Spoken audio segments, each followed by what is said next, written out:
olmayaraq cəmi 160 manata. Nuranızsa gəl görüm, gəl görüm. Hə, gəldim Aysta. Gözəl bir kampaniya ilə bağlı qiymətlərin açıqlamasını eləyəcəm. Deməli, 4 diskin bu formada olunması, Bokrasfalt, qara fərqi yoxdur, içi rəngi fərqi yoxdur.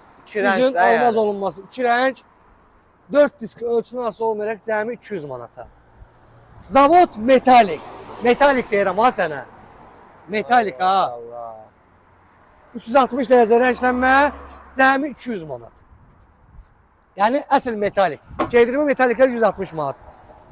Black Edition qara parlaq, 360 dərəcə. Adam onunla söhbət edir. Bir də yanını çevir usta zəhmət. Özümə baxmaq istəsən, arada bir saçı da get qıxdır heç olmasın. Gələcəm.